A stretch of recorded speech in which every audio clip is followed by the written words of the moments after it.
Budget पर आप हमारी ये विशेष पेशकश देख रहे हैं सीधे जीआईपी मॉल से। आपके साथ मैं हूं अंजना ओम कश्यप और हम आपको बताएंगे कि आज क्या कुछ बजट में हो सकता है, देश की अर्थव्यवस्था की हालत कैसी है और इसी के साथ क्या एक चुनावी बजट भी इस देश में हम इस बार देख सकते हैं, क्योंकि 9 राज्यों में इस साल चुनाव है, लोकसभा चुनाव अगले साल है।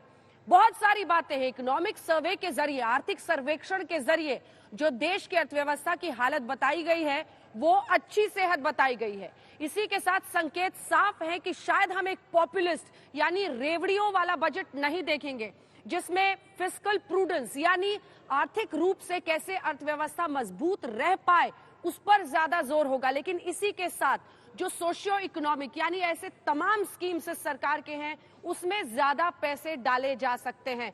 कहां कहां पर मिडिल क्लास को फायदा होगा, कहां पर किसानों की सोची जाएगी, क्या किसान सम्मान निधि में कोई बड़ा बदलाव होगा, इन तमाम मुद्दों पर करेंगे चर्चा। आप क्या उम्मीदें इस बजट से रख सकते हैं, इस पर भी हमारी नजर बनी हुई है।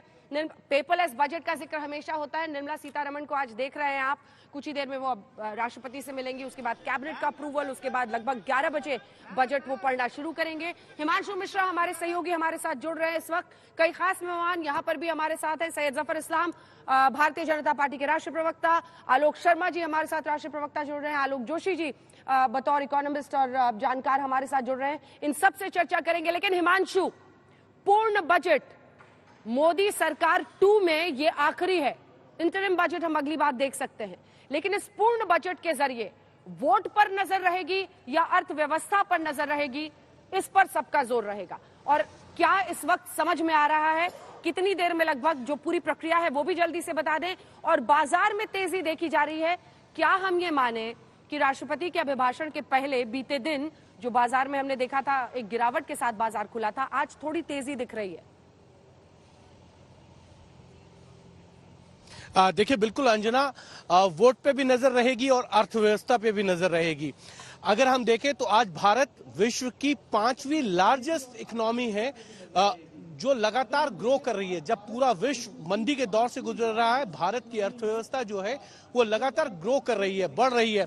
कल प्रधानमंत्री नरेंद्र मोदी ने कहा था जो बजट आएगा उस पर न सिर्फ भारत की आम जनता की नजर होगी बल्कि पूरे विश्व के उन देशों की भी नजर होगी कि भारत किस तरीके का नया बजट लाएगा।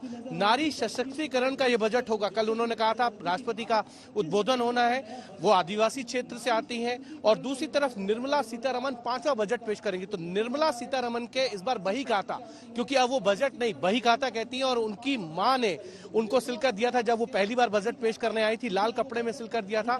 पेपरलेस किया गया, उस पर टैब के जरिए जो है वो बजट को पढ़ती हैं। और दूसरा वो टैब मेक इन इंडिया होता है, यानी कि आत्मनिर्भर भारत को बढ़ाया जाए, उस पर आत्मनिर्भर भारत कैसे बने इसको लेकर आगे बढ़ना होगा। तो सोशो इकोनॉमिक बजट होने वाला है, ग्रामीणों के लिए होगा, किसानों के लिए होगा, मध्यम वर्ग के लिए बहुत कुछ होगा।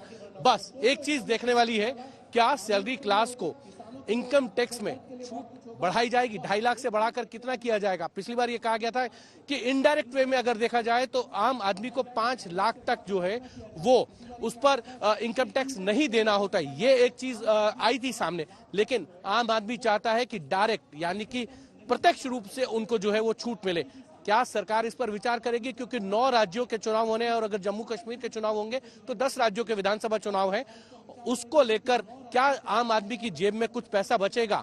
क्या एक चीज और देखनी होगी, क्योंकि कोविड से हम निकल कर आए हैं, हेल्थ सेक्टर के लिए, स्वास्थ्य सेवाओं के लिए सरकार ज्यादा सोच रही है, इंफ्रास्ट्रक्चर पर ज्यादा फोकस है। साथ ही साथ गरीब कल्याण योजनाएं, उनके बजट को बढ़ाया जाने की बात कही जा रही है, चाहे वो प्रधानमंत्री आवास योजना हो या हर घर जल हो, हर घर बिजली हो। ये तमाम ऐसे इश्यूज हैं जो आम आदमी को डायरेक्ट नहीं इनडायरेक्ट वे में जो है वो फायदा पहुंचाते हैं। तो प्रधानमंत्री नरेंद्र मोदी ये कहते हैं वो रेवड़ी कल्चर के तो खिलाफ है, लेकिन सोशल स्कीम जिससे आम आदमी का जीवन स्तर ऊपर हो सकता है उस पर उनकी सोच है। तो मध्यम वर्ग के साथ साथ जो है वो ग्रामीण क्षेत्र के लिए भी इस बजट में बहुत कुछ देखने को मिलेगा, क्योंकि इस बजट की जो छाया है वो 2024 के लोकसभा चुनाव में भी देखने को मिलेगी। ठीक है, हर वर्ग को हिमांशु कितना मिलेगा इसके लिए तो थोड़ा इंतजार करना होगा, लेकिन कम से कम हर वर्ग को ये लगेगा जरूर कि कुछ ना कुछ उसके हाथ में आया है।